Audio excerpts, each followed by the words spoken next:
प्रभु यीशु मसीह के नाम में आपको अनुग्रह, शांति और आशीष मिले। एक टूरिस्ट था, पर्यटक जिसे कहते हैं हिंदी में, जो एक जगह से दूसरी जगह छुट्टियों के लिए या घूमने के लिए गया होगा। तो ये स्कॉटलैंड गया हुआ था। किस देश से था मालूम नहीं है, लेकिन स्कॉटलैंड घूमने गया था। और अलग अलग सुनसान इलाकों में जाने की लगता है इसकी अभिलाषा होती थी।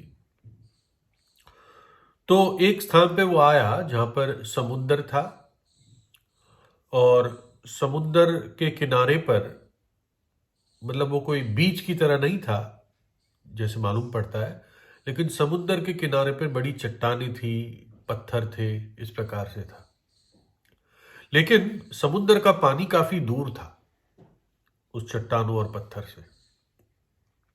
तो ये जाकर वहां पर पानी के सामने खड़ा हो गया और समुंदर के नज़ारे को देख रहा था। और टाइम था कि जब पानी पीछे था, जिसको लो टाइड कहते हैं, या हिंदी में कम ज्वार कहते हैं। जब पानी पीछे होता है, हाई टाइड में समुद्र का पानी एकदम आगे आ जाता है और बढ़ जाता है। तो लो टाइड का समय था, पानी पीछे था, इसको इतना मालूम नहीं था। और उस चट्टान के इलाके से एक रास्ता आता था, उसी रास्ते से वो आया और वो यहां पर समुद्र के सामने खड़ा हुआ था।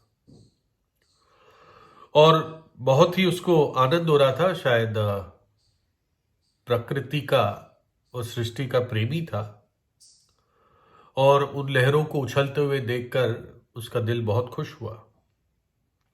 पीछे ऊंची ऊंची चट्टानें थी, और अपने इस वातावरण में वो टोटली इन्वॉल्व था, रोमांचित था। और उसको ये ध्यान नहीं रहा कि धीरे धीरे पानी अब आगे बढ़ रहा है, जैसे शाम हो रही है। तो ऊपर से वहां के एक लोकल व्यक्ति ने, जो वहां का लोकल था, उसने ऊपर से देखा कि यह आदमी यहां पर खड़ा है और कोई नया आदमी दिख रहा है। उसने जोर से चिल्लाया, उसको हेलो कहा, उसका ध्यान खींचने के लिए, और उसे कहा कि देखो, यही रास्ता है जिससे आप वापस आ सकते हो। समुद्र अब आगे आ जाएगा, और इस रास्ते से अगर आप अभी वापस नहीं आए तो ना ही आपको रास्ता दिखेगा और आप बहुत खतरे में हो, और इसी रास्ते से आप बच पाओगे। उसने ये बात वजन के साथ कही। लेकिन इस व्यक्ति को कोई बहुत बात समझ में आई नहीं। उसको उसके लिए जगह भी नहीं थी, और उसको ऐसा लगा नहीं कि ऐसा कुछ होगा। तो लेकिन उसके वहां पर रहते रहते थोड़ी देर में ही पानी उसको घेरने लगा, जिस जगह पर वो खड़ा था। और उसने चाहा अब कि मैं पीछे जाकर किसी पत्थर पे या चट्टान पे चढ़ जाऊं, लेकिन पानी बहुत तेजी से आया। कोशिश की उसने, कोई भी ऊंची भूमि मिल जाए, जहां पर भी थोड़ी मिली उसको, लेकिन वो इतना अब चट्टानों के करीब नहीं था कि वो अपने आप को बचा सके। पानी बढ़ता गया, बढ़ता गया, उसके घुटनों तक आया। इंच इंच करके उसकी गर्दन तक पानी आ गया। ना उसको अब वो रास्ता दिख रहा था जहां से वो वापस जा सकता था, है ना। और पानी बहुत भर गया था। और फिर उसने एक मदद के लिए बड़ी चीख पुकार की, लेकिन अब कोई पास में नहीं था। और जो अपने ऊपर इतना भरोसा कर रहा था कि मुझे कुछ नहीं होगा, अब वो पानी में डूब गया। एक व्यक्ति की चेतावनी को उसने इग्नोर किया, नजरअंदाज किया, और वो नाश हो गया। यहां पर तो एक व्यक्ति की चेतावनी है, लेकिन जो अब मैं आपको बताने जा रहा हूं वो परमेश्वर के वचन की, परमेश्वर के खुद की चेतावनी है। बाइबल में कई सारी चेतावनियां हैं और कुछ मैं उसमें से आपको बताता हूं। और यदि तुम ऐसा ना करो तो परमेश्वर के विरुद्ध पापी ठहरोगे, और जान रखो कि तुमको तुम्हारा पाप ढूंढ कर निकाल लेगा। और कोई नहीं, तुम्हारा अपना पाप ही तुम्हें ढूंढ कर एक्सपोज कर देगा। फिर भजन संहिता 50 में है, ये काम तूने किया और मैं चुप रहा, परमेश्वर कहता है, इसलिए तूने समझ लिया कि परमेश्वर बिल्कुल मेरे समान है। परंतु मैं तुझे समझाऊंगा और तेरी आंखों के सामने सब कुछ अलग अलग दिखाऊंगा। हे ईश्वर को भूलने वालों, ये बात भली भांति समझ लो, कहीं ऐसा ना हो कि मैं तुम्हें फाड़ डालूं और कोई छुड़ाने वाला ना हो। लूका 13 में प्रभु यीशु ने कहा, मैं तुमसे कहता हूं, यदि तुम मन ना फिराओगे, यदि तुम पापों से पश्चाताप नहीं करोगे, तो तुम सब भी इसी रीति से नाश होंगे। सो मन फिराओ कि योग्य फल लाओ। अगर पश्चाताप किया है अपने जीवन में, तो पश्चाताप के योग्य फल तुम्हारे जीवन में लाओ। और अभी कुल्हाड़ा पेड़ों की जड़ पर धरा है, इसलिए जो जो पेड़ अच्छा फल नहीं लाता वह काटा और आग में झोंका जाता है। आपके जीवन में कैसे फल है? सबसे पहला फल जो परमेश्वर चाहता है हमारे जीवन में है, वो है पवित्रता, है ना, पवित्रता।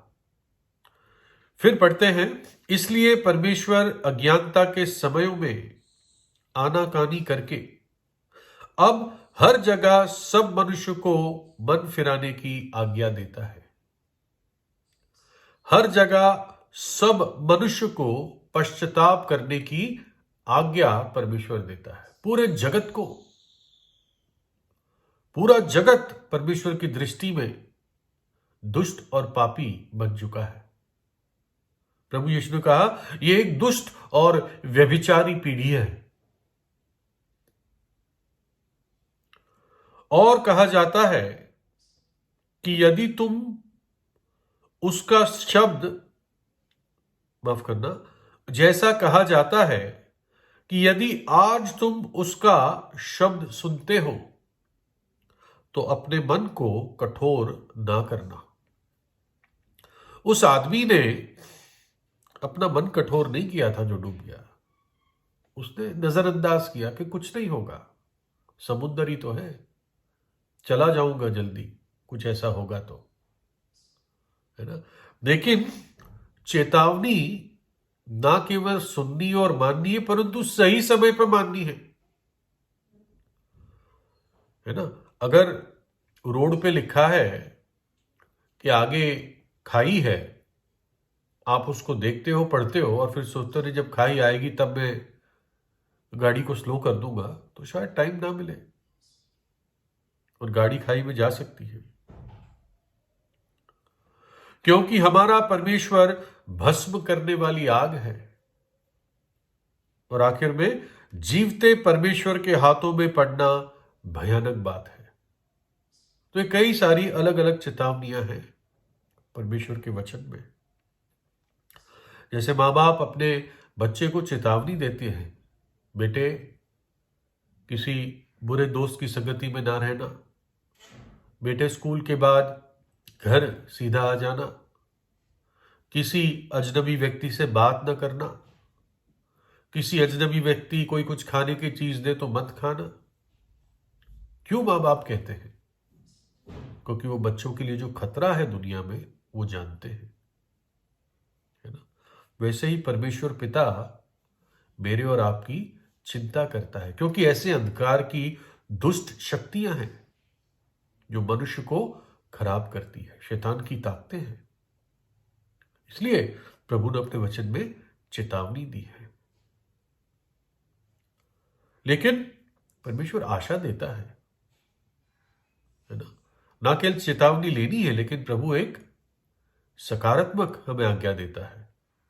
जो अपने अपराध छिपा रखता है उसका कार्य सफल नहीं होता, परंतु जो उनको मान लेता है और छोड़ भी देता है उस पर दया की जाएगी। पाप छिपाओगे सफल नहीं होंगे, पाप मानकर छोड़ दोगे परमेश्वर दया करता है। क्योंकि पापों की मजदूरी तो मृत्यु है, परंतु परमेश्वर का वरदान हमारे प्रभु यीशु मसीह में अनंत जीवन है। अनंत जीवन परमेश्वर वरदान के रूप में देता है। ना केवल परमेश्वर पाप के परिणाम के बारे में चेतावनी देता है, परंतु बचने के लिए और उद्धार के लिए मार्ग भी बताता है। उस लोकल आदमी ने क्या कहा, डूबने जो व्यक्ति डूब गया, कि यही मार्ग है, यहीं से तू निकल पाएगा। प्रभु यीशु मसीह ने कहा, मार्ग सत्य और जीवन मैं ही हूं।